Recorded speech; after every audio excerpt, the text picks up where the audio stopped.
Dire team pick. Hello and welcome to CEVO Radiant Season 2 team playoffs. pick. This is round 2 of the upper bracket featuring Fabulous Fagos versus Dire team Phantoms.ESports, pick. now known as Aegis, I believe.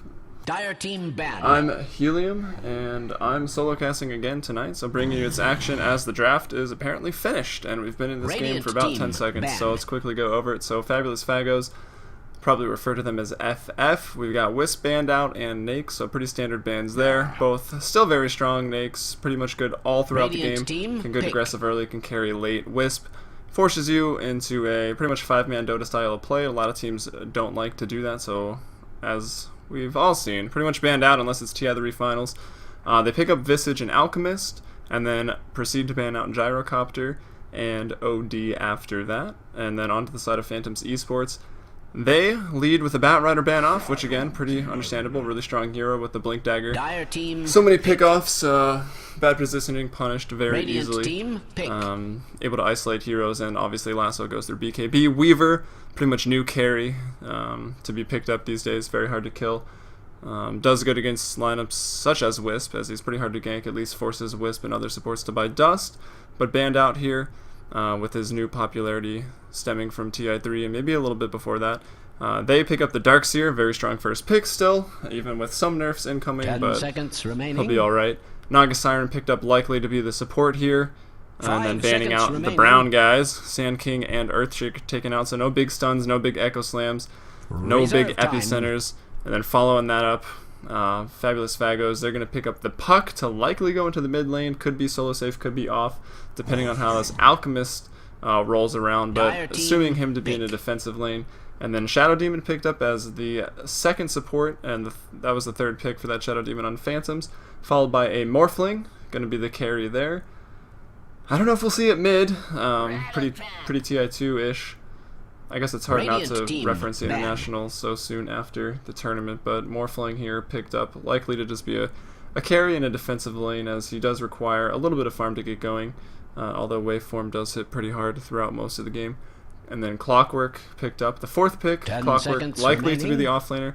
Could go mid, I mean, depending on the matchup that they find out, as Phantoms will have to Dire reveal team ban. their mid before Fagos picks theirs. So Clockwork in that role, and then some more bans to follow up. Radiant Going team very pick. quickly, Quap taken out as a potential mid candidate by Fabulous, and Jakiro banned out as a good defensive, potentially aggressive tri-lane support.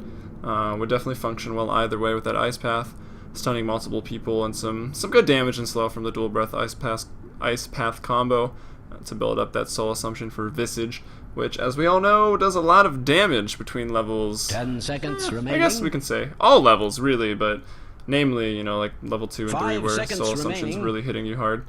Especially when you have no one that can go magic immune, such as a Nakes, which Reserve maybe time. why they banned that hero, but probably a lot of reasons of why Nakes was taken out this game. As now we've finally caught up to the draft, so Phantoms.ESports with their last pick here, going into some reserve time. And let's maybe analyze them. The draft's a little bit more. So Fabulous, I like. They've got a ton of initiation in the Puck. They got the blink in later on in the game, or at least the orb into the jaunt. Silence, Dream Coil to drop down. They got the Visage, you know, damage on top of that. When everyone's in a Dream Coil, you can land some nice familiar stuns. They also have Clockwork to do a lot of initiating. Cogs. If he gets a couple people, that's a guaranteed 2-person, 3-person Dream Coil from Puck, so there's a nice synergy in those two heroes. And then Alchemist, again, if 2 people are in a Cogs, Unstable Concoction is going to hit them both. It's going to do a ton of damage, and Alchemist is the one hero here that can carry Fabulous into the late game, as initially there are a lot of bursty magic damage, especially in Puck and Visage, but Alchemist can take him into the later stages of the game with the Grievel's Greed farming in the safe lane, and then also quite a bit of magic burst early if he decides to skill up that Unstable Concoction. And then onto the side of Phantom.ESports, Wombo combo of sorts, the Naga Siren Sleep. It'll be a little later, I guess not later, because Darkseer needs, you know, level 10, level 11. But the Naga Siren Sleep, since she'll be as a support, the 6 will be a little later. Into the Vacuum Wall combination from the Darkseer. Pretty much seen that a lot. It's a little harder to do now that you can't move them when they're asleep, but it's 10 still seconds a great remaining. setup spell, that's for sure. Shadow Demon, he's just an all-around great hero. 5 They're seconds expecting remaining. aggressive, so I think they want the Shadow Demon. It doesn't necessarily fit into a Dire Wombo team combo pick. or anything like that. And then Morphling able to carry them into the late game. It looks like Windrunner could be the mid here. We see a Nyx Assassin picked up as well again. Some mid-game. In a stroke of cunning, or perhaps of desperation, Some early game, structures mid-game have been fortified. presence, and of course magic bursting. But now we're finally into the game, and I've squared my overlays away. Let's get into introducing some of the teams. So on the Dire, we've got Fabulous Fagos. Playing that puck is going to be Blarg. He has yet to buy, but going to expect him going into the mid lane as he's getting pulled up some region there by Broccoli and Cheese. And Broccoli and Cheese going to be supporting top. In a defensive lane, it looks like, unless they go aggro with the Clockwork, but Broccoli and Cheese on the Visage with sentries heading top. Followed up, also supporting is a Rarsum on the Nyx there with wards in tow and sentries, as I mentioned, on the Visage, and lots of consumables, which is always great. Shredder here, going to be on the Alchemist, pretty standard build, Stout Shield, Tango. Expecting some confrontations, maybe just tanking some creeps with that Stout Shield, as he will just be against a Darkseer. So that actually makes sense, since he'll have to tank them at the tower. And then last but not least, we have It's Better with Bacon, going to be offlaning on the Clockwork Goblin. Although I think they've dropped the Goblin thing, because everything's Greevils now. The Clockwork Greevil? That just sounds awful. We'll just call him Clockwork. Stout Shield, pretty standard offlane build. Didn't take wards with him, they're still going to be in the top 30 lane. seconds So to we'll battle. see how he fares with that.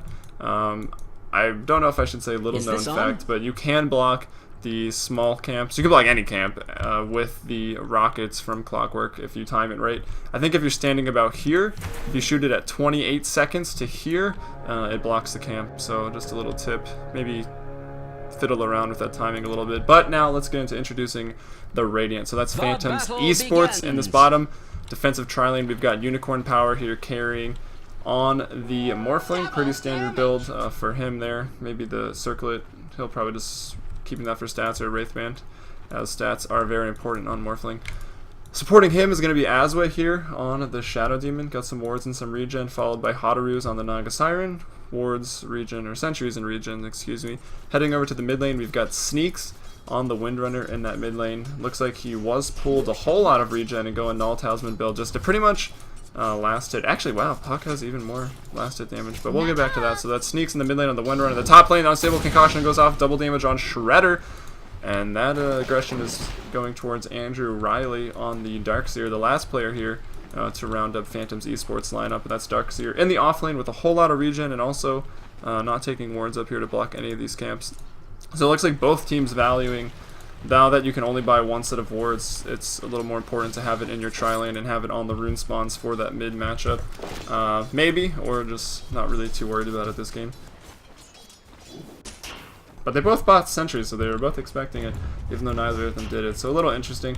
The mid matchup, both went Null Talisman and got some pulled regen. Windrunner got pulled a little bit more regen, but either way, I mean, we can see 65 last hit damage on the Puck compared to 63 here on the Windrunner, so pretty easy. Puck has a little bit more of an edge, but I don't know. Depends on the attack animation, which one you like more, I guess. I prefer Windrunners, actually. And she's got the power shot, but Phase Shift can dodge that.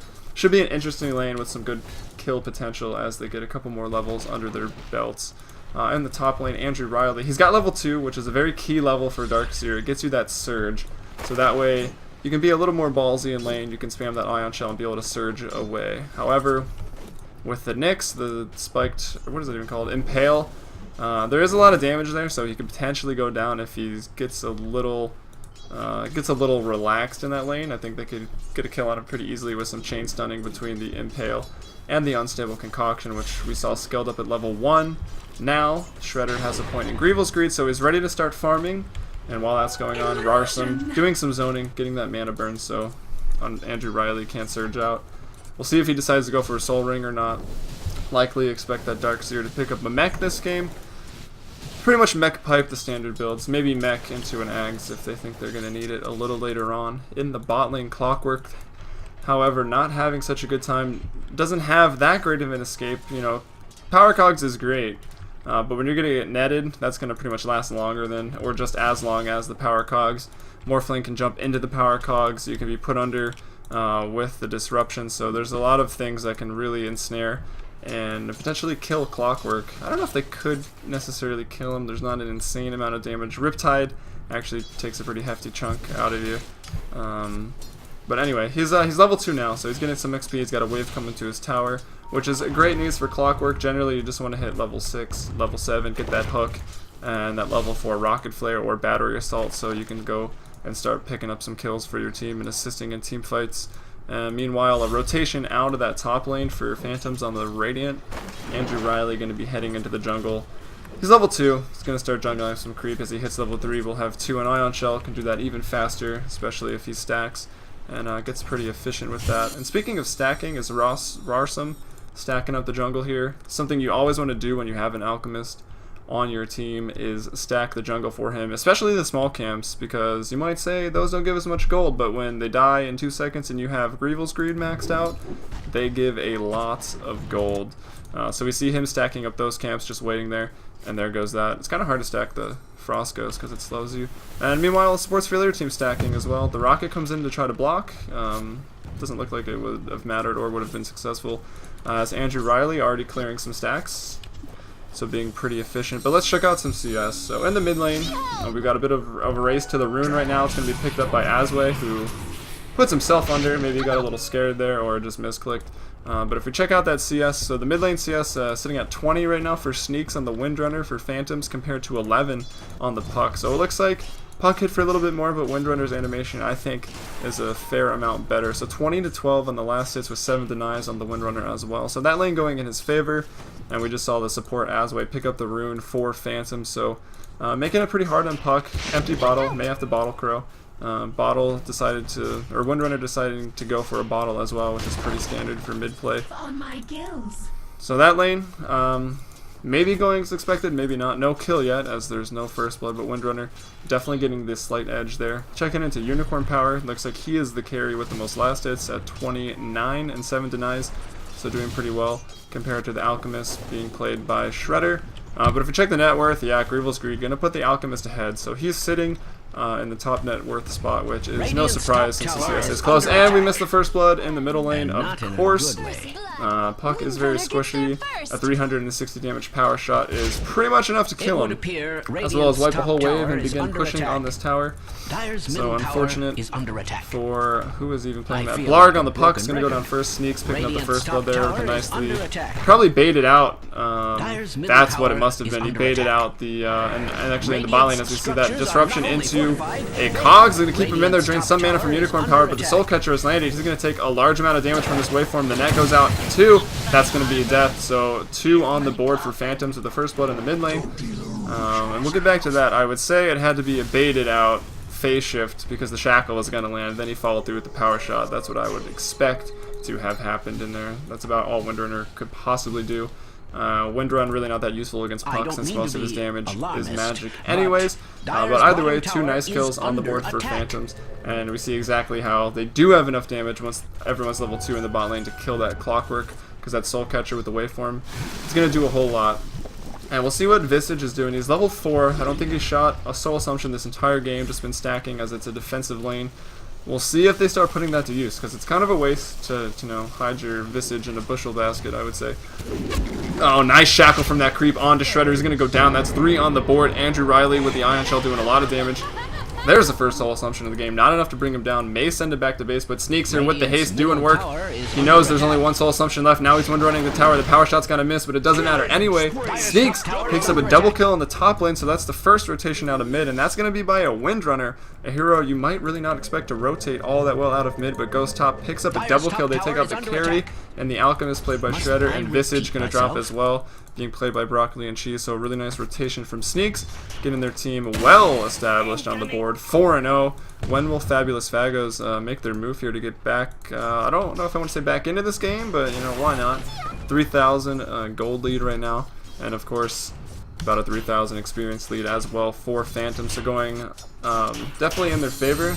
But we've got Shredder. He is an Alchemist. He's going a fairly greedy build. 3 in Greevil's Greed. He'll have 4 pretty soon, and he's going to be farming up a Storm. If we check the net worth, only because of that double kill and a kill on the bottom are the only reason Windrunner and Morphling are slightly ahead of this Alchemist, who's actually died once. And the TPs are coming in. This looks bad for Shredder as he's queued up the stun. He's going to be able to get it off. He's going to be able to run away. The tower likely to be denied here. I think that's what they're just going to go ahead and do. And yep, they're going to get it. Darkseer barely got it. I thought that Siege was going to snag it. Shred farm on the way out, but will the chase continue? Not able to sneak past the creeps right there. So, alright, maybe the action has subsided, although as I say that, there's 6 sitting in the top lane. But let's check into some item builds. So the Windrunner, yep. Keeping Windrun at run doesn't really need it since the other team's pretty much all magic burst. Power Shot and Shackle Shot going to be the ones that are being maxed up, which makes sense. Probably better for the mid play anyways. Might have some aggression top coming out from Phantoms. They're trying to go Shredder. Put his stun up. And Shadow Demon not going to opt to disrupt himself. There it goes. Normally you try to do it before the stun, but I think he's going to be in trouble because that sets up the Impale from Rawsome. And Fago's on the board here with their first kill. They take down the Shadow Demon. So Asway drops there. They get a kill. Now Riley's got to get out of there. But let's check. I wanted to check the items. So we've got an All Talisman and Phase Boots. So Sneak's not really revealing what he's going to go next. Likely a Force Staff or a Mech, I would have to assume. Unicorn Power. He's got an Aquila up and Tread, so definitely if he's going Lincolns, it's not going to be the fastest in the world, but with all this free farm, and if it stays like this, I'd expect it around 18-20 minute window. Pretty good item, again, lots of stats, just because of the ultimate orb that builds into it. And of course, it's really hard to kill someone with Lincoln Sphere, and really good to dodge the Vendetta, or the Soul Assumption, or the Dream Coil, or anything like that that Phagos has to offer. Pretty soon here, Clockwork's going to hit level 6, and I'll have his hook to start initiating. Dream Coil's, it's been up for a while, haven't seen one drop. Blark hasn't really rotated, just trying to get some last hits, catch back up. He's up to 37 now, while Sneaks here on the Windrunner at 40, but he's got 3 kills compared to Puck, 0, 1, and 0, so you can see that, you know, he's just trying to catch up in some farm and get some XP from farming. In the top lane, we've got an Ensnare going out. That's on the Broccoli and Cheese, who's actually able to take down the Shadow Demon. So it's a 1-for-1 trade when 2 supports were involved in the kill. That pretty much just shows you the power of Visage. And I'd say that's good. That's good for Phagos, actually. If you're behind and you're making a trade like that, 1 versus 2, 2 heroes time to take down you and you kill one of them, that's very good. In the bot lane, we got some more action here. Running out of mana from morphing is the Morphling, so Unicorn Power. Able to survive, though, as level 8 with 1800 health. It's pretty hard to bring that down, so he's going to be just fine. May have to head back to base after that one, though. See if Alchemist is showing what he's going to be building into. I don't know if he really has enough. So he's going to go for a Battle Fury, so it's a pretty greedy burning style build, I guess. Really just farm up that jungle and make sure you're going to make it into the late game. Which I guess they can do. I mean, their 4 Protect 1 is pretty strong with, you know, I kind of mentioned it in the draft, the Puck, Dream Coil, the Hook, the Cogs, you know, everything, the Impale, the Soul Assumption. It's going to do a lot of damage early on, and that can buy a lot of time, but as I say that, it's 5-2, and Phantom's looking for more blood right now. A nice Cogs vacuumed out, but I think it's going to be enough for them both to escape, especially with Spike Carapace. And now they're turning it around. The counter initiation by Blarg. He drops the Dream Coil onto 2.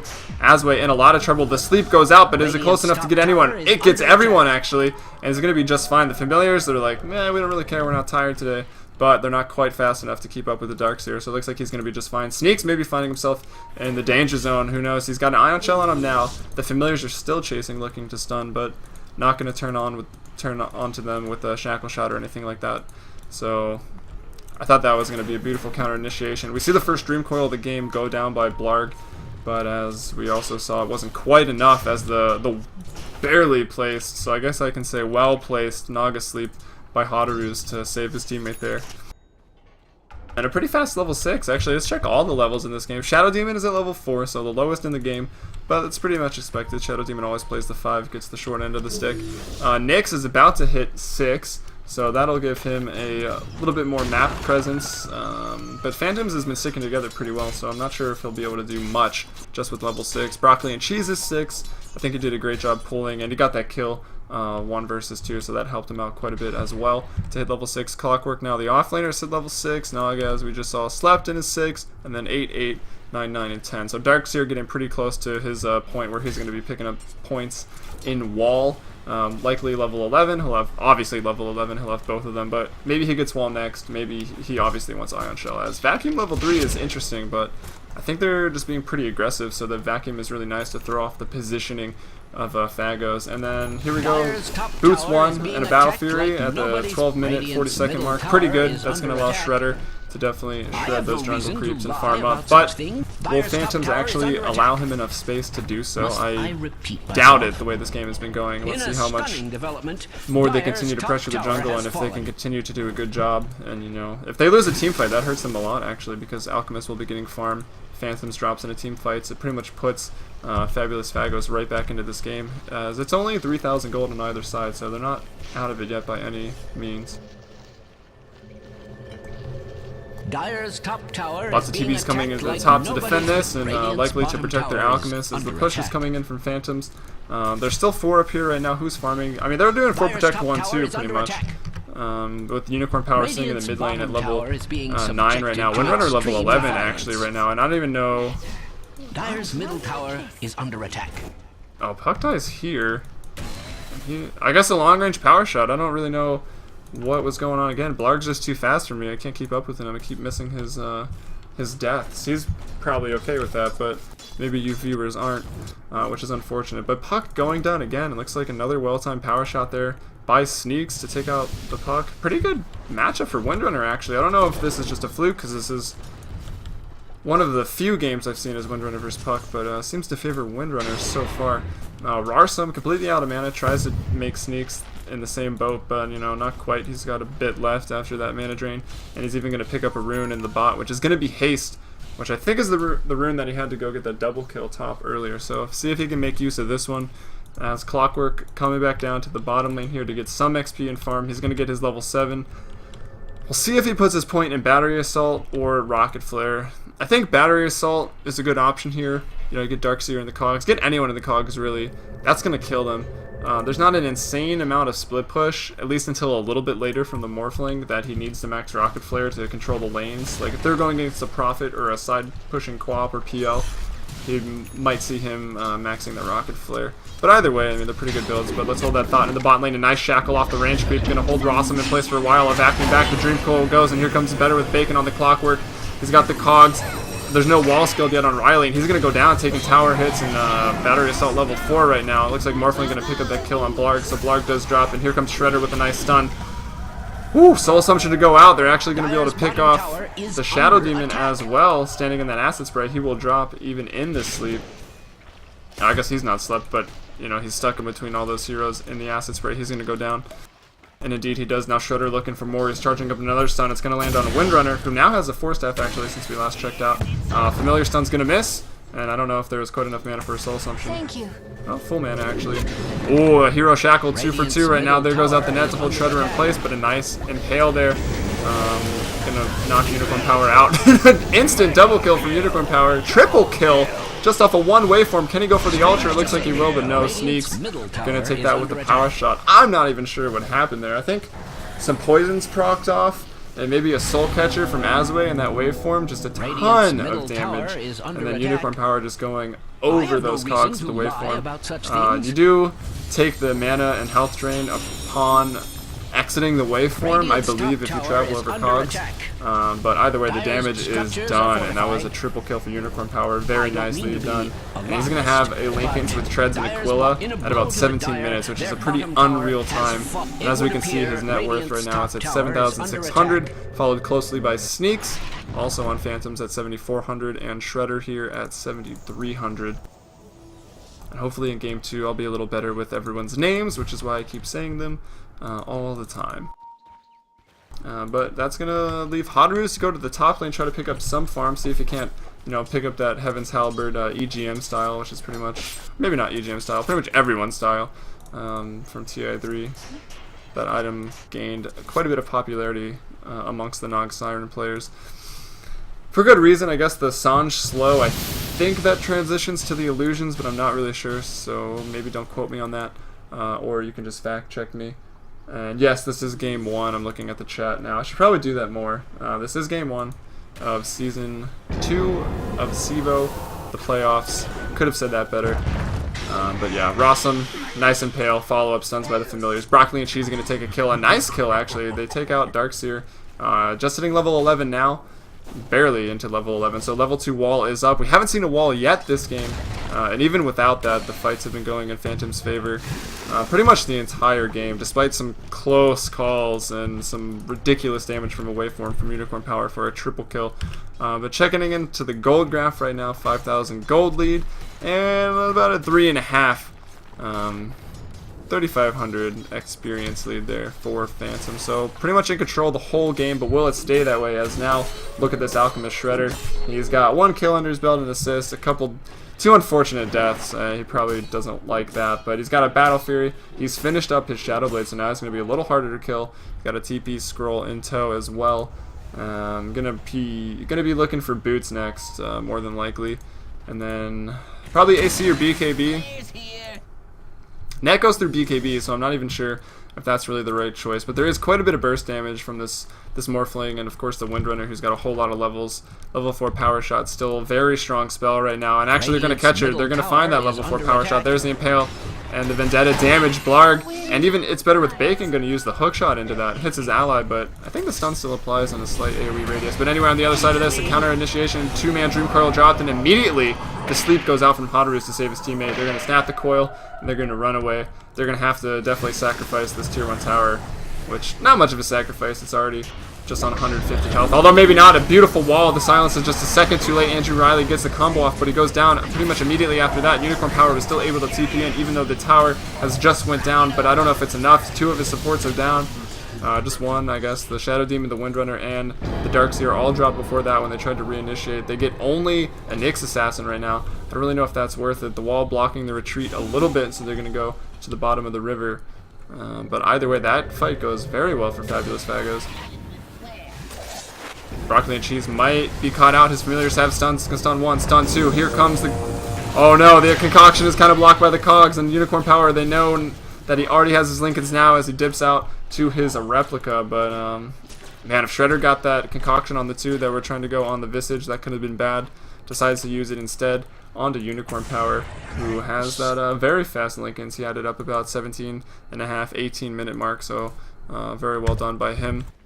And as we can see, he's farming quite well, 129, trailing only to an Alchemist who went a slightly greedy build, but I think he's able to this game, and I think they had planned that build out from the start with how much magic damage they have on their squad, which is now pulling them back into this game, even with the Naga Sleep. But yeah, he goes for the Battle Fury, maxes Grievel's Greed. He's got a Shadow Blade now as well. Needs some boots. Speaking of boots, Puck finally picking up his treads. He's got a Blink Dagger, so it looks like he went for Blink first. Probably should have pointed that out. Rarsum, he's got the Arcane Boots, so he's doing pretty well for himself as a support. It's 20 minutes, it's not great, but if we look at Shadow Demon, even less right now, playing the 5 for sure. Going for an Orchid, it looks like his Sneak, still holding onto the bottle with an Invis Rune and a Force Staff on him. Gonna pop that up, see if he can't get anything done. Andrew Riley has had the mech done for a while, as well as Mana Boots. Definitely a game to get Pipe with all this magic damage, so I would expect that to be his next item. And we got Naga Siren with Arcane Boots and Urn of Shadows, and some nice utility items in that Smoke and that Dust, as well as a Belt of Strength, some cheap strength for now, but likely to be built into a Heaven's Halberd, well, into a Sange and then a Heaven's Halberd later on. So I think that rounds up all the items. Yasha and a Lincoln Sphere, so a pretty normal item progression for non-shotgun build Morphlings. Gonna finish that into a Manta, and then we'll see what he goes. Scatty, another good item for Morphling, but we'll just wait and see. So Boots of Travel are gonna be the boots of choice for Shredder, so he really wants to farm this game. Visage almost has that mech, Better With Bacon going straight for an Ags. Nyx, again, Mana Boots, and Blarg, Blink Dagger. And that's the Lincolns right there. They have another stun to follow up. Not really. Nyx was close, but it's not quite enough. Better With Bacon, gonna hook in, gonna cog to disrupt some fight on the other side of this. Unicorn Power now shifting over to Strength. The stuns are going to find him. Everyone focusing Unicorn Power. Can he live? The mech charge is enough. A nice wall from Andrew Riley on the backside of Shackle onto Rarsum, and everyone's dying in this wall right now. Shredder the first one to drop. Rarsum's going down next. Unicorn Power still alive, up to 2,800 max health right now. Sitting only at 400, however. Better With Bacon with another beautiful cogs, but again, it's still just not quite enough. Alchemist is bought back. He finds himself in the bot lane. They're looking to re-initiate upon this. All the ults have been used, but everyone's still alive, and for the most part, pretty healthy. Now we see the Morphling going back to base, but I don't know if he's got a replica anywhere. It looks like he does. The timer's over his head. I just can't find it for the time being. There it is in lane. It's going to be the Naga, which they jump on and don't kill. Morphling coming back to this. This is going to be a kill unless they kill it first. I really thought Dire's Unicorn top tower Power, is under attack. his team, I guess the rest of his team back, that would have been kind of suicidal.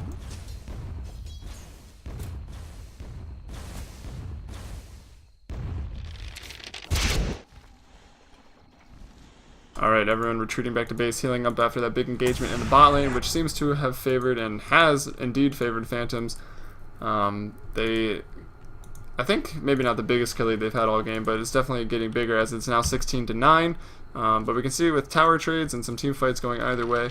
2,500 gold lead right now, but the XP, we saw it dwindling a little after that mid fight where Phagos took a pretty nice fight. It dipped down to about 1.5k, but after that fight in the jungle, right back up to over 4,000.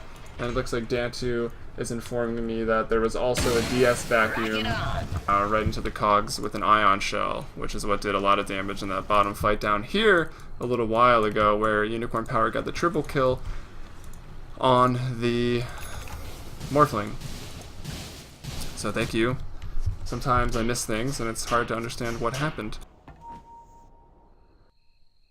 Alright, Rossum. He's level 11, so we haven't really checked on oh wow, walk past a ward, or maybe Vendetta at a ward, then he gets dusted, blind dust pretty much.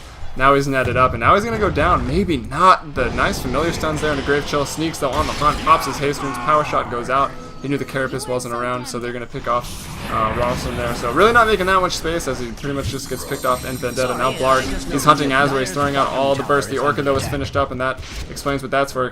Especially for Puck, who's going to go down to the Orchid proc. Another 148 damage coming out of that. I'm going to take out the still pretty squishy Puck. Problem Pucks generally have. Unicorn Power trying to do some side lane pushing just to really make the best of the situation. Everyone kind of in the mid lane trying to get some pickoffs for the side of Phagos while they get pickoffs and do some tier 2 tower damage on the side of Phantoms. So favoring them very much there as they do tower damage and pick up 2 kills. And still Unicorn Power just farming. But Shredder's farming all this time too. And I guess I really have to check in on him. He's going to continue to get items faster and faster. So we saw him last buy the Boots of Travel. He's now up to 2,200 gold. Likely, he definitely has buyback, saving for buyback and an AC. I would imagine what he's going to be going for. The mech's still not quite up here on Broccoli and Cheese. Yeah, and if anyone's watching Endgame, I believe Ever improve our casting, so go ahead and check them out too. I believe they're working on setting up a new Dota 2 studio that should be announced either tonight and or tomorrow. Or I guess tonight and tomorrow are pretty much the same day, so yeah, tomorrow going to be some announcement from Ever Improve about what they're going to be doing in the casting scene. But hold that thought, as It's Better with Bacon's going to find Azway. He puts himself under into Disruption, but really not going to be enough as he's going down here. The Soul Assumption, you know, casually using that on illusions just to show that Broccoli and Cheese doesn't really matter. Doesn't really matter what he uses it on there. Azway was going to go down. Andrew Riley and Hodder is really trying to de-ward this, knowing that it must be there since they caught him out when he was warding. Pretty much a good sign that what you were warding was already warded by the other team.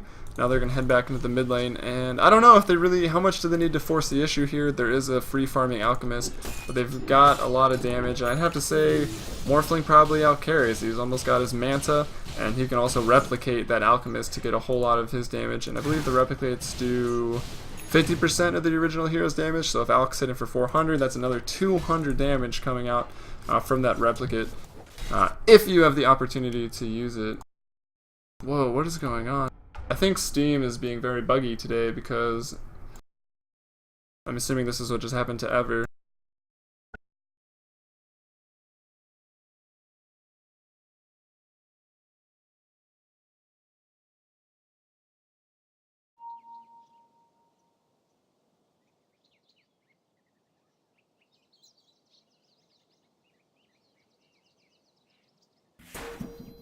Yes, it would appear that Steam is very buggy, as about everyone got disconnected here. While we're disconnected, I'll tell you what I'm a little excited about. And I feel like it's kind of weird that they didn't add this earlier. The runes for broadcasters and for spectators on the minimap inside of Dota TV, and I guess on streams as a result of that, is going to be pretty awesome. That way it'll really help you keep track of what the runes are, just glancing at the minimap, and then definitely knowing what runes mid players had when rotating to other lanes early on. And it looks like, yeah, 0-0, so pretty much dead even right now in this game. I want to say it was 18-9, 18-10, because they just got a kill at the bot tower. So 18-10, but don't expect me to keep track of that, so we're just gonna...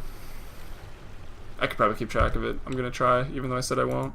But anyway, everyone grouped up here in the mid lane. Courier holding a smoke, likely the reason they're gonna try to smoke here. Blarg making the most out of that bottle, dropping his boots even, try to get some of that health and mana back.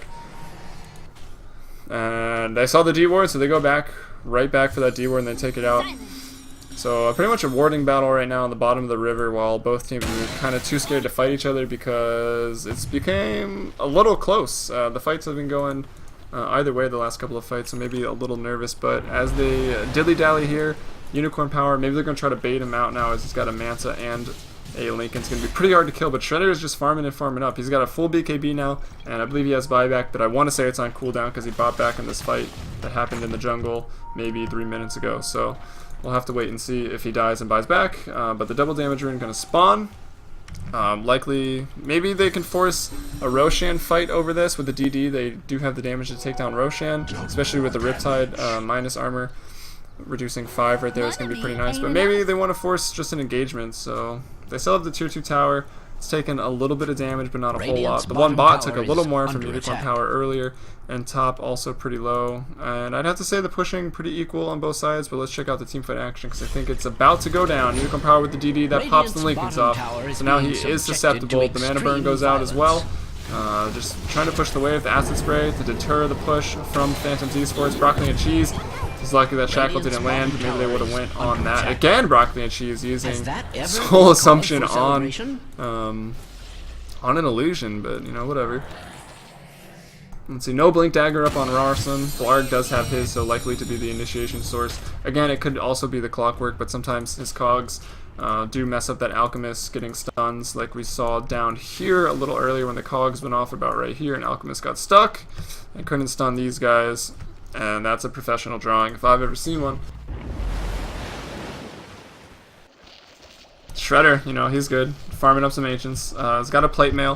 For anyone that doesn't know, Acid Spray works on Ancients, so stacking Ancients for your Alchemist, just like you would for a DK or a Luna, or pretty much anyone that can kill multiple things at once, is a very good idea, especially with the Grievel's Greed. But Morphling, yeah, pretty good flash farmer in his own right. I mean, he has a ton of attack speed and attack damage with his max agility, as well as armor. He's up to 23 right now. But with waveform, can clear waves pretty much instantly, guaranteed last hits. Decent split pusher because he can replicate an allied unit and then send it with the team while he just farms the split pushes. You get the idea. He can be very annoying given the right environment to be annoying in. Basically a good free farming early game. If you don't have that, it kind of sucks. But anyway, better with Bacon with the hook in. Doesn't really get a whole lot. He's able to keep who looks like his teammate, the Knicks, in that. But Andrew Riley up on the cliff. I think the Cog's pushing him up there. He's taken down. Never Forget goes down. Shredder taking out both of the supports in this fight, going extremely in the favor of Fabulous as Windrunner's taken down there. And that's basically a team wipe. The 4 that were protecting the 1 have died to the 5, and they're going to go in for this Roche that basically cannot be contested. If we check the buyback, we got a couple buybacks, but nothing's going to be enough. Actually, do we have a couple buybacks? No, those are all on the other team, besides the Morphling, but he's still alive, so that doesn't really matter. So Morphling goes down without contest at 31 minutes, looks like. But Andrew Riley, he's dead. Unicorn Power trying to make the best of it as Roche goes down at 30-58. They're going to hand the Aegis to Shredder, probably a good choice.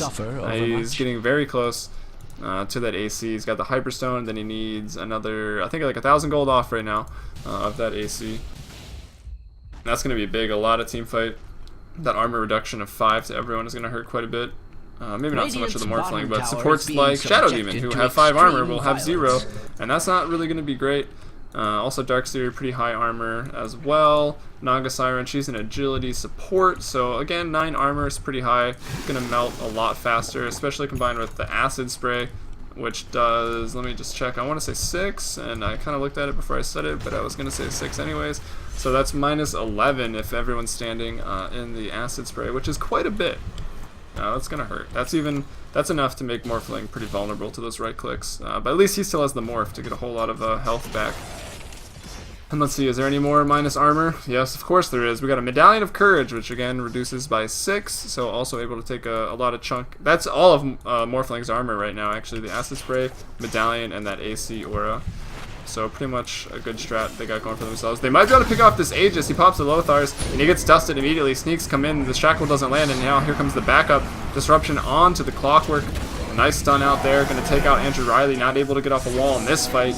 And I'm not really sure why they're backing out, because I think without that wall, there's really no chance for Phantoms to win this fight, especially with an Aegis up. Maybe they don't want to waste the Aegis here. They probably want to use it to break high ground, but as I say that, Shredder, he's throwing the cask. It goes off. It's going to pop the Lincolns. It seems to be the only target he can find with his concoction, actually, which is a little unfortunate.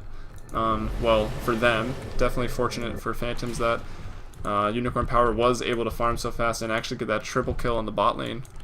Thanks to the Darkseer with a nice vacuum and an Ion Shell. And 33 minutes. Check out Alchemist.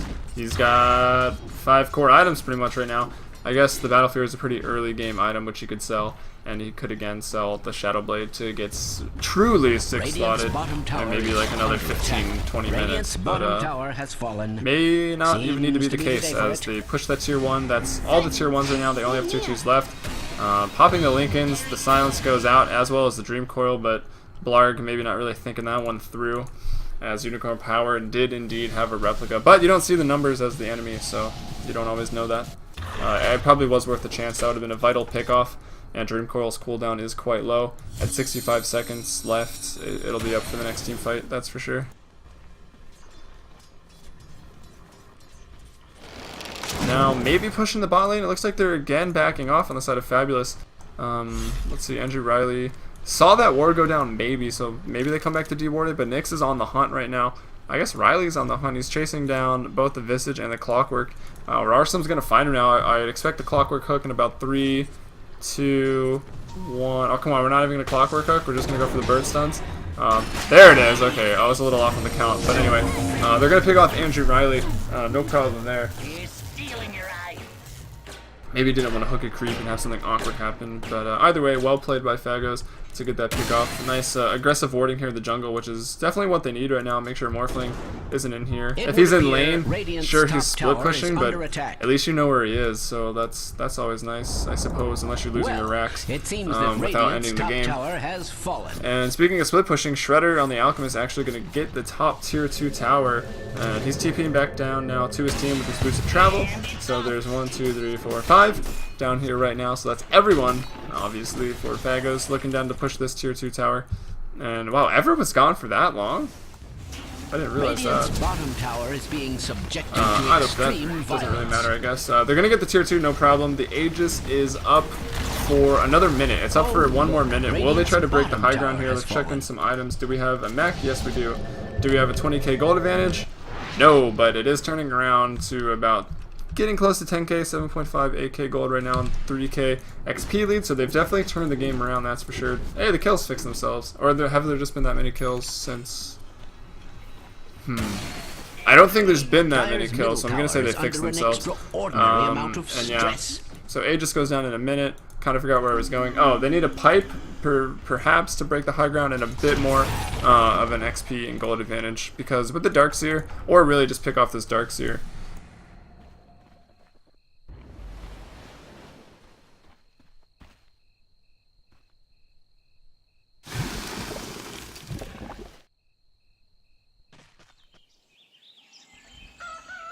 yeah, so picking off the Darkseer is going to be definitely important, because that wall is going to be the one reason, no matter how far Fabulous gets ahead, it's going to be hard to break into the high ground versus the Darkseer wall. It does so much damage.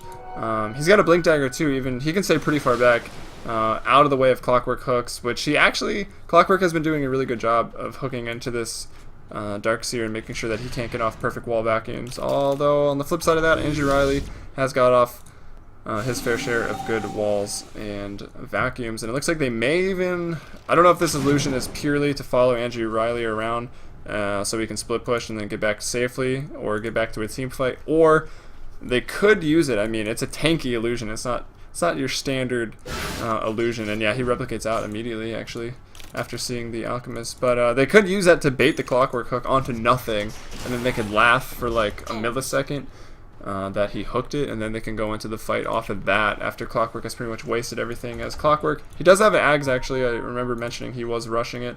Force staff, mech, and a medallion up on the Visage, so his items have come along nicely since getting some towers and winning some team fights. Force staff on the Nyx as well. A little, I don't know, so a little less initiation than a Blink Dagger, but a little more survivability, because you can also, of course, use it once you get attacked, use it once you take damage to escape, which is nice. You can use it to initiate as well if he has to, so we'll see how that plays out. I'm sure he's had it for a while. There's a new Force Staff on It's Better with Bacon. Looks like it was Eye of Scotty next, as it's a great item, because stats is what you want on Morphling. If you're not sure why, you should read these spells, Agility Gain and Strength Gain, because you use your stats to turn them into other stats. So the more stats you have, the more stats you have, which is great. I should actually say the more stats you have, the more strength you have, the more agility you have, because strength morphling is stupid and no one does it. So yeah, there you go. Oh, they see the courier, so they gotta know Shredder's there, or maybe they're smoked or something. Unicorn Power is curious. Ooh, that courier is pretty ballsy standing over there. I thought it might have got picked off. I mean, one shot will do it. It's only got what, 150 health, right? Yeah. 10 armor though. I mean, that's pretty nice. I wonder if AC affects Courier's armor. I bet you it does. The Lincolns is there, but are they timing it well with anything else? No, actually Shredder looks to be in trouble now, as the backup was there on the side of Phantoms. Shredder going for a kill. He knew the Lincolns was there. I'm not sure what he was thinking. Maybe he thought Nyx was rounding the corner or something, or could get there with the Force Staff to land the Impale follow-up stun after that. And then even that being said, there's a replica, so there's no way he was going to kill that. Maybe feeling pretty invincible right now. I mean, if we take a look at Alchemist's items, Shadow Blade, which he did use offensively, a BKB, Basher, Battle Fury, and Assault Curious. I mean, he's got a lot. And somehow they get the Radiant Courier. Let's see if I can find it. That's the Dire Courier. Found it! Found the Dire Courier. Okay, whatever. Can't find it. I'm sure I missed it somewhere, but anyways, Phantom's definitely capitalizing a little bit on that. They almost take the tier 2, but they force the buyback. Impale gonna miss even with the Force Staff. Shackle goes out, it's not gonna land. That was from Sneaks. But they force the buyback, which is nice, and they get the deny on the tower, which is nice for Phagos, so I guess a bit of a trade either way. Maybe the buyback, a slightly bigger deal, but a buyback on Alchemist isn't really even that big of a deal, besides the cooldown factor. I mean, it's going to be off cooldown for now 5 minutes instead. He'll always have the gold for it. I mean, he's an Alchemist, that's kind of how he works, but I don't know. If the next team fight goes south and he can't buy back, they could potentially lose a lot, so now it's kind of risky to push. I don't know if pushing is the right call. Smoke Yank is a slightly better call, but well, okay, I see what they're doing. Trying to Smoke Yank, get one pick off, specifically Andrew Riley, I would think, or Unicorn Power, and then get this Roche, and then they can try to break high ground, because it's going to get harder and harder as the game goes on, and Morphling also only going to get stronger, already quite strong with his Scotty, Manta, and Lincolns, and sitting on another 2,000 gold, so if he wants to now transition into a sort of shotgun build, it's obviously less effective when everyone has more health, but it still does burst about 1,300 damage, which is quite a bit. That's still Visage in one hit, more or less. Maybe not, because he has a ton of magic resistance. If you don't know, Gravekeeper's Cloak gives you a lot of magic resistance. Or is it just innate? I don't even know. But either way, 72% is a lot, and with the armor, with the layers from Gravekeeper's Cloak, he's got 67. So he is pretty hard to kill, but whatever. He's got 1,300 health, and that's what I was trying to get at. Shotgun wouldn't be terrible. Butterfly still might just be better, though. With flair. And again, fierce D-ward battle here over the bottom rune. Is that in range? No, it's not. That's good to know, actually. I think if you put it here, here's probably the best ward, because you get that one, and that one. I don't know. I'm trying to learn things, because they recently adjusted the range on sentries in a patch. So, whatever. Yeah, as we can see, obviously the game's slowing down a bit. The Visage Birds scout, and I'm sure they had a Roche timer. That Roche is up. Both teams obviously know as they're waiting here on either side. The mirror image is going to go out here from Hotaru's to try to scout out the Roche pit. And meanwhile, Visage, it's like, I'm really tanky. I'm just going to walk into the river and see what happens. And it looks like nothing is going to happen. Both teams a little too scared to take this fight, as especially Fabulous Phagos here with no buyback on the Alchemist. But Alchemist is like, you know, it's got -6 armor now. I'm just going to kill it really fast because I do that. And no one is in a position to respond really from Phantoms. They're thinking about it. Hadaruz is like, I've got rocketed. They know I'm here. If I go into sleep, I'm going to get hooked. And Roche goes down at 4209, so that's exactly what Fabulous needed. Looks like just a little too scared were Phantoms to take that fight. And now some more dewarding going out, which is going to be nice. Windrunner here, those sneaks picked up a nice item, so he's got tons of lockdown. He can Orchid one, Sheep another, or just Orchid and then Sheep, kind of chain it up. I'd imagine he'd want to Orchid the Puck and Sheep the Shredder, but you know, what you want isn't what always what you get, so we'll see what he is able to do with those two items in this next team fight. Will it happen at the tier 2? I'm not positive because it's kind of risky. I mean, you have a huge advantage when you're fighting on the high ground as Phantoms. But that being said, I don't think they lack... They're not that far behind that they couldn't fight at a tier 2 right now. Oh, maybe I changed my mind on that. The gold is getting a little out of hand as now it's around 10k. XP still pretty close in that regard as the kills, as we can see, 20 to 16 right now. Rarsum looking to get a pick off. If they pick off Andrew Riley, that's big. They're going for him right now. They impale on the stun and the hook and everything used. The wall is down, and there is a buyback. There's still a buyback. They pick up a double kill. There's the buyback. Asblade goes down. Unicorn Power now in a lot of trouble. Sent back. Dream Coil though. Lincoln still 10 seconds on cooldown. The wall goes out. It gets on to 2 to 3 maybe, but it's really not doing a lot. Andrew Riley may even go down again. And now Fabulous kind of diving to tier 2, but will it even matter? That goes. He stuns. Alchemist stuns himself, but not in the sense that we normally say it. Stunning that Dark Seer illusion as they again try to retreat. Looks like the cogs are pretty well placed, but will they be able to do anything? Unicorn Power doing a lot of work, but we can see that's a Clockwork is hitting. It's pretty morphed to strength right now, but still not even doing an insane amount of damage. Trying to go on Broccoli and Cheese, again, can't really do much. The sleep goes off onto the Nyx, but that's for Hadaruz. That's just saving Hadaruz.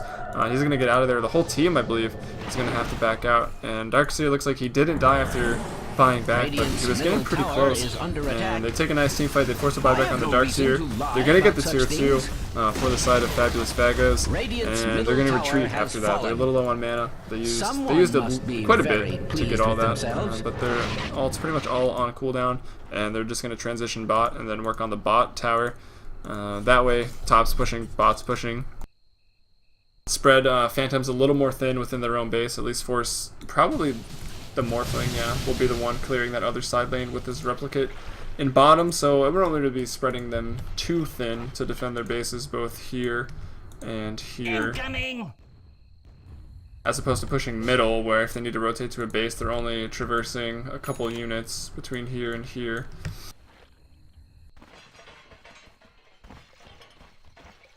And this way, if you're slow sieging, at least Alchemist can go back into the Radiant jungle and just farm up some a little bit more. But that being said, it might be a good time. I think if I had one critique of Alchemist players from TI3, it would be that they were farming so much money that they were just having money for the sake of having money, and they could have just started giving it to other team members. It was kind of dumb, I thought. But I mean, I guess it's hard to not farm when you're a carry, especially when that's your role.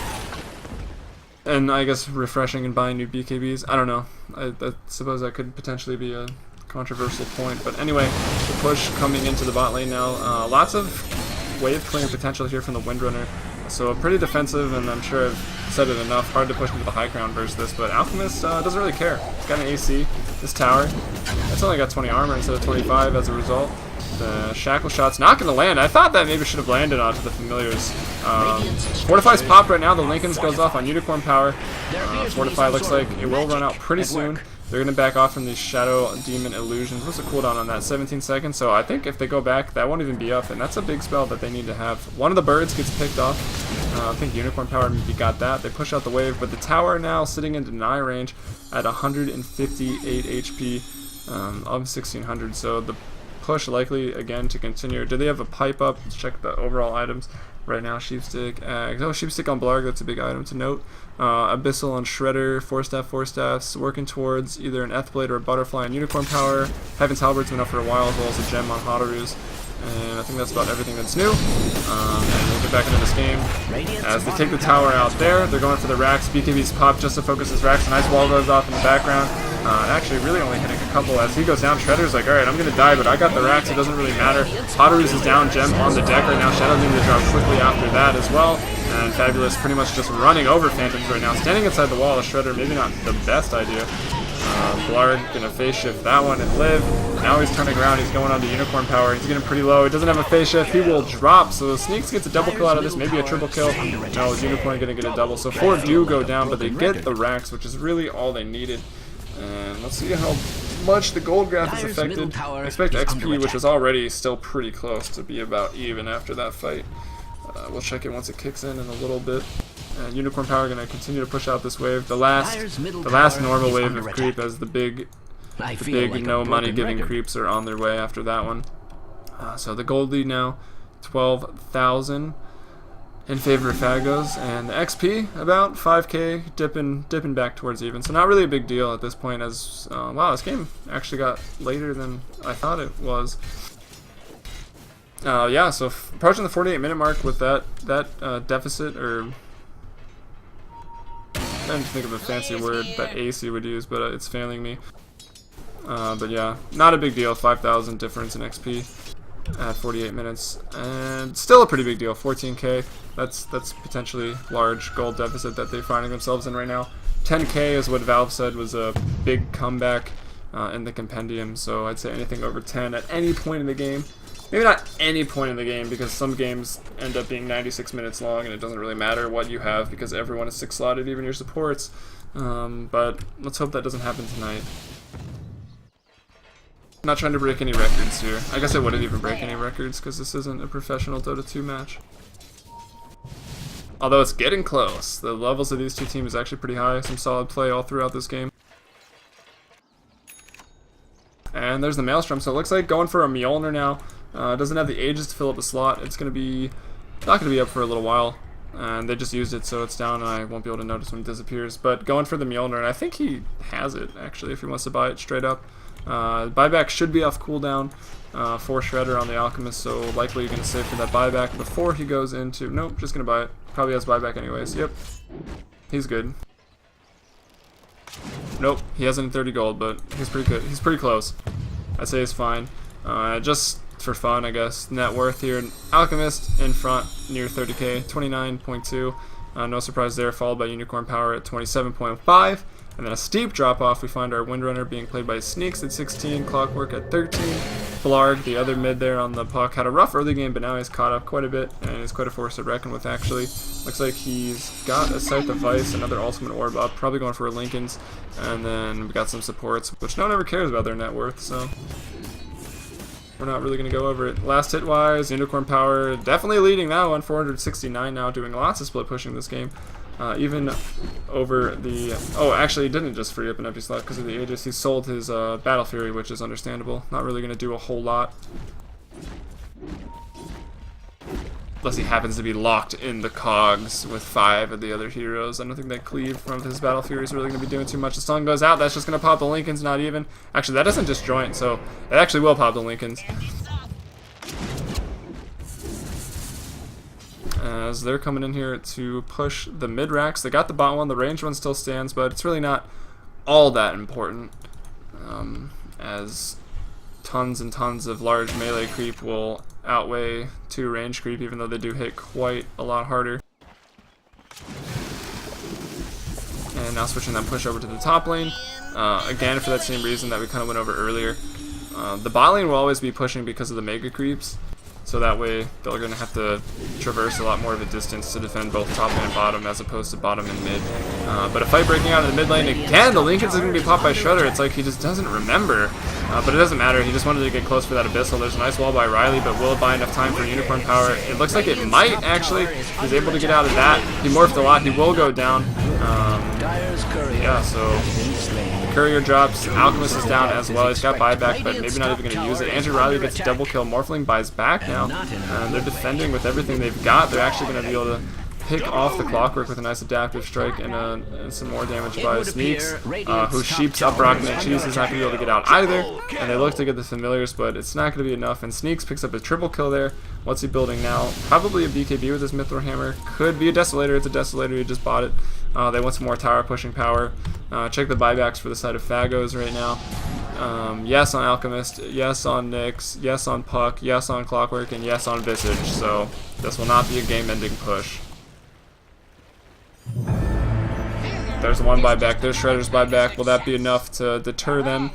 Looks like it might, as we only have 2 in the mid lane right now, and Roche is respawning soon. So worst case, off of that wipe, they give quite a bit of gold, maybe not quite a bit of gold, XP, a little bit of gold and XP back, a little bit of morale back to Phantoms, who have lost 1 Rax. I'd say at the worst, Phantoms picks up this Roche, but with all those buybacks, forced to back off, and Phantoms now likely to give up the Roche. Maybe not, maybe they can contest. Wall coming up in 15 seconds. Roche will literally die in like 3 seconds, so let's see if they can get there in time. Wall coming up in 5, 4, 3, 2, 1, but we got some fighting over here. We're also going to get picked off immediately, so there's a nice AoE stun out of the arsenal there for FF, and after that, Shredder actually going to get away from this. He might get a nice stun. He pops a BKB, stun on 3, wishes he had that Battle Fury now, but it doesn't matter. His team is there to follow up. They get everything pretty much. Phoenix goes down, buyback immediately by Andrew Riley, didn't use his wall.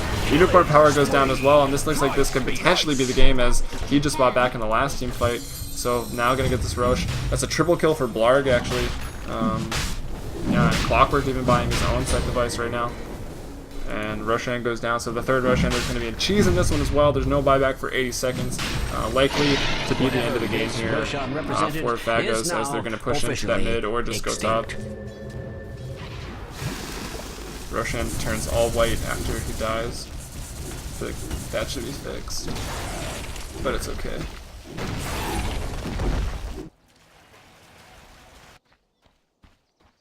Speaking of things that may or may not be broken in Dota 2, Troll Warlord and Centaur are being added to Captain's Mode for anyone that hasn't read the patch notes yet, and it's going to be crazy, and I find it hard to believe, and Elder Titan, I find it hard to believe that they won't be picked up immediately. I think Elder Titan was pretty top tier in the Chinese Dota 1 scene still. Not so sure about the others. Troll seems pretty broken because of any lineup with people that have right clicks, which is everybody in the game. You can push racks really fast, even where you're behind. Like if you win a team fight and the other team doesn't have buyback, that's kind of bad news. But anyway, more things are happening. The game is ending. There's a big team fight going on. Naga Sleep has gone out. They're trying to get the mid-tier 3 tower. It looks like they will. The Sleep from Hadaru's held quite a few in position. There's still 3 down right now. Unicorn Power is up in 8, and they haven't actually got another Rax yet. Shredder trying to get top on his own, maybe being a little greedy. Mid's going to go down to the rest of the team, the other 4. Shredder gets top. The other team gets mid, but there's no Megas yet. There's a ranged barracks in every lane still. So that's really not the game yet, as everyone has respawned in Phantoms. They're back on the prowl. If they die here, game is over. If they kill here, they could potentially win the game because there's no buybacks, but Sneak's in a lot of trouble in the back line of this. He's got his Desolators doing as much damage as he can. Unicorn Power picking up a double kill on the other side of this team fight. He's now chasing Blarg, who's going to go down over here. Rarsum was doing a nice job of holding Windrunner and Andrew Riley around for a while. They almost get the Darkseer. So they're able to kill the Visage off of that engagement, but nothing else, so not going to be able to just push to win. As there are absolutely no buybacks. The only person in this game with a buyback right now is Puck. Do it with flair. And that's because the majority of them are on cooldown. A couple of people don't have enough gold. Most of them just going to be on cooldown from a couple fights ago leading up to this Roshan slaying, or Roshan fight actually, before the slaying. Gold graph doesn't really matter now, but why not? Above 20k, approaching 25k gold lead. XP lead now after those last couple fights going Phagos' way extremely.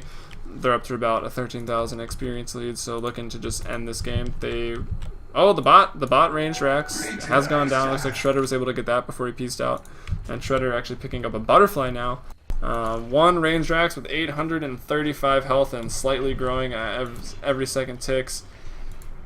That's not going to be enough. If they want to win, they need to wipe them. If Phantoms wants to win, I mean, they need to wipe them right here and just push to throne. But that's going to be pretty hard. I think Phagos obviously very far ahead, as the graphs say, and clearly as the economic and structural damage that has been done to the side of Phantoms. They're in pretty poor shape right now. Just this range Rex needs to go down, but it is regenerating health. Fortify, going to be down for another 2.5 minutes just about, and just waiting to get all 5 together. Visage, casual point booster. Actually has, probably wants to get Ags on that score sheet. And 400 gold to love that Ags. So a nice disruption is going to actually unfortunately dodge the shackle, and that allows Blarg to come in with everything. The Dream Coil, a nice wall goes off, and some good cogs there on better bacon, but really just trapped in the wall on those illusions, which is actually kind of good because it just kept all the illusions in the cogs. The Unicorn Power picks up a double kill off for this though. Did you get anyone super key? Nyx and the Clockwork Broccoli and Cheese almost goes down too, but unfortunately Blarg just went and got the Mega Creeps in the back of the base as that was going down, because he is a little shyster hero that can blink 4 times and disappear into another realm and not take any damage. So he also hits pretty hard right now, 182 damage. That's only about maybe 10-15 last hits to that, probably just 10. But going for the final push here, sort of, is Unicorn Power, and looks like Hotterus and Andrew Riley are going to be with him as well. There's not a single back in the game. Shredder is, however, still alive. The sleep goes out. That's going to save Unicorn through the Abyssal Blade. If they can turn around and kill Shredder right now, but it's going to be pretty hard, as we just saw. He's already got the Butterfly up, so now he can't really be bothered by Unicorn Power too much. With Unicorn Power, he's got his own as well. Looks like this could be the final team fight going down. Again, nice support play here. Just making sure Shredder can't really kill anyone, even though he's landing these nice stuns with both his Abyssal Blade. Now he's sheeped up. Could this be the end? I don't know. Nice little vacuum to hold him there for a second. The BKB's popped him now. The Desolator from Sneaks trying to do as much work as he can, but Shredder doing what he does apparently and just shredding through everyone. Actually, that was a pretty nice relocate there. Naga Siren, so that's Hotterus goes down on the back end of that. Looks like Nyx is bought back. Now they're smoking, just running to the throne. The base being overrun by creep right now. And yeah, again, so we've got to 60 minutes just about. This game actually pretty exciting. Again, didn't really feel that long. 35-33, Phantoms with a couple more kills. That means they win, right? No, it's not how Dota works. To quote Loda, it's all about killing the enemy's throne. That's really to quote anybody, but nice pick up there. The Windrunner on Sneaks. That's actually a really key pick up. A lot of damage, as it is a damaged Windrunner, but the lots of CC. A nice wall by Riley, giving it all he's got, but it's not quite enough here, as Phagos is just way too strong and they're overrunning the base. So game 1, GG hasn't been called. There it is from Hotterus, calling that GG. So game 1 going the way of Fabulous Phagos. This is CEVO Season 2, the playoffs. This is a round 2 in the upper bracket, a best of 3 between Phagos and Phantoms. So grats to Phagos for taking the first game. I'm Helium from FMBP Dota. I hope you enjoyed, and I'll be bringing you the other game, potentially the other 2 games in just a little bit, so sit tight.